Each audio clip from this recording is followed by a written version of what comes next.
Assalamu alaikum урматтуу Москвадан мекендештер, амансыздар. Сиздер менен кайрадан эле Москва бар туугандар. Бүгүн күнгө 20 март, шаршемби, среда. Иш күнүңүздөр ийгиликтүү, жакшы улансын туугандар. Ал эми Орозонун 10-күнүнү тутуп атабыз туугандар. Бүгүн буйруса озачар убактысы 18-ден 50 өткөндө, тарава намазы 20-дан 28 өткөндө окулат. Орозонун календары Китеп Медиа Telegram каналында, ошол жерден көчүрүп, скачать этип, туган урук менен бөлүшсөңүздөр сооп болот. Биздин мекендештер көптөн бери Москва бар Telegram каналында жооп бербей калдыңыз деп өтө көп суроолор чогулуп калыптыр. Сиздерге бүгүн жыйынтыктап, колдон келишинче мындай жалпылап жооп берген аракет кылалы. Негизги суроолор бул жерде документ жагынан ошол биздин мигранттарды көп кыйнаган ошол эле регистрация, Сахарова, трудовой боюнча көп суроолор берилет. Анан баягы штраф алып, запрет болуп, кантип киребиз, списоктон кантип текшеребиз деген суроолор өтө көп болуп атат. Ошол суроолорго колдон келишинче жооп катары ушул видеону маалымат катары чыгардык. Бирден лайк басып, колдон келишинче группалар менен таркатып, туган уруктар менен бөлүшүп коюңуздар. Себеби биздин мекендештерге байланыштуу азыр маалымат болмокчу. Жалпыны кызыктырган эле биринчи суроо бул регистрация боюнча баягы госуслугага электронный регистрацияны кандай кылат деген суроо. Биз сиздерге мурда деле видеого тартып көрсөтүп кеткенбиз. Азыр дагы ошол видеону сиздерге телефондо бир көрсөтө кетели маалымат катары. Биз сиздерге айта кеткенбиз, Береке.ру деген приложение бар деп, Google Play'ге киребиз. Google Play'ге кирип туруп, ошол жерден Береке.ру деп издесеңиздер, мына Береке.ру деп. Учурда 10 миңден ашуун колдонуучу бар экен. Мына Береке.ру деп чыгат. Ушуну установить этесиздер. Азыр биз уже установка кылганбыз, открыть этебиз. Мына туугандар, ачканда эле сол жакта, телефондун сол жагында меню бар, мына 3 сызык турат. Ошол жерди ачабыз туугандар. Ушул жерде туугандар биринчи эле мына главная турат, экинчисиде регистрация госуслуга деп турат.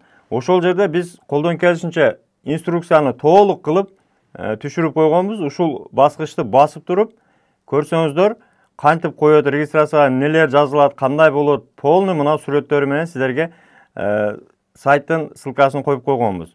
Ушул жерден көрүп, толтуруп, регистрацияга тапшырсаңыздар болот. Бул электронный регистрация баягы госуслуга аркылуу. Госуслугага кириш үчүн сөзсүз түрдө сиздин өзүңүздүн логин паролуңуз болуш керек, өзүңүздүн кабинетиңиз болуш керек. Эгерде кабинетиңиз жок болсо, жаңыдан ачамын десеңиздер, сөзсүз түрдө МФЦга барып, тастыктап ошол номер аркылуу киргизишиңиздер керек. Андан кийин биздин мекендештерге жардам туугандар, мына договор деп турат. Договорду ачсаңыздар, бул жерде баягы трудовой договордун сиздерге жазып берген ишканалардын иштеген иненен же ОГРНи бар экен. Ошол ишкана учурда иштеп атабы же иштебей атабы текшерип алсаңыздар болот. Аны кайдан текшерет? Печатта ар бир ишкананын өзүнүн ОГРН же инененин номери бар. Ошол номер аркылуу мына бул жерге киргизип текшерсеңиздер чыгат. Ишкана иштейби, иштебейби, ошону текшерсеңиздер болот. Андан кийинки тизмеде туугандар карыз текшерүү деген турат. Бул баягы Россиядан чыгарбай, карыздары болсо, штрафтары болсо, Россиядан чыга албай, баягы границада калып кеткен биздин мекендештер алдын ала ушуну текшерип чыксаңыздар болот. Мына карыз текшерүүнү басып кирсеңиздер,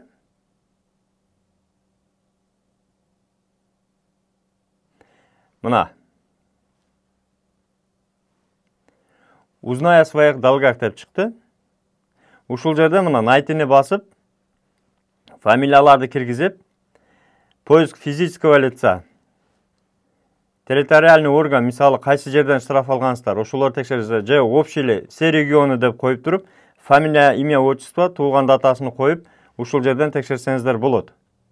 Андан кийинки тизмеде кара тизме турат. Кара тизмеде бул баягы Россияга кирбеген список боюнча. Бул эми маалымат катары эле чыгат көбүнчө. Бирок алдын ала текшерип койгонуңуздар жакшы. Россияга келерден алдын ушуну сөзсүз текшериңиздер. Мына проверка наличия основания для неразрешения деген жер турат.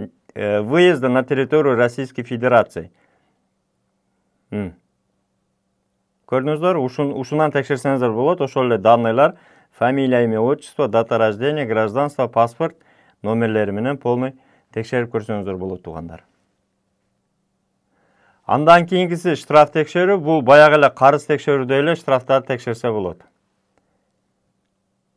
Ушул маалымат менен колдон келишинче группалар менен, тууган уруктар менен бөлүшүп коюңуздар, себеби сурагандар өтө көп. Айрыкча мына Москобар деген биздин Telegram группасында биздин мекендештер көп суроо берип, көп кайрылышат.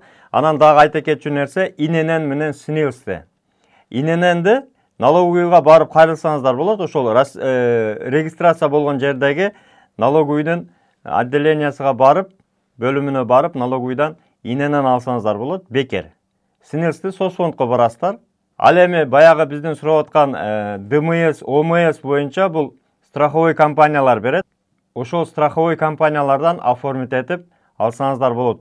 Туугандар, бөтөн жерде өзүңүздөргө сак, документтерге так болуңуздар. Сөзсүз түрдө өзүңүздөрдүн документиңиздердин сурогундагы, тазалыгын да карап жүрүңүздөр. Таза регистрация боюнча 8936 111 79 11 номерине кайрылсаңыздар жардам берет.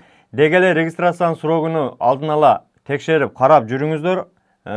Жок дегенде 15-20 күн алдын тапшырып, себеби азыр госуслугада дагы өтө кечиккен регистрацияларын кечиккен учурлары көбөйүүдө. Бөтөн жерде бөөдө кырсыктан, куру дооматтан Аллахым сактасын. Туткан орозоңуздар кабыл болсун. Үй бүлөңүздөр менен тынччылыкта, жакшылыкта болуңуздар. Тапканыңыздарга береке болсун. Баардыгыбыз эсен аман мекенибизге кайталы. Аман болуңуздар, туугандар. Урматтуу Москва шаарындагы мекендештер, эгерде сиз чек арага кирди чыктыга муктаж болсоңуз, же документиңиздин мөөнөтү бүтүп жатса, анда биздин кызматтан пайдалансаңыздар болот. Ар күнү өтө ыңгайлуу, заман талабына жооп берген заманбап автоунаалар Москвадан Казакстандын чек арасына каттоодо. Ортомчусуз кара тизмеден текшерип, бир гана ыңгайлуу автоунаа менен сиздин документ маселесине жардам беришет. Байланыш номерлерибиз 8 926 213 00 60 +7 965 402 93 Мухиддин.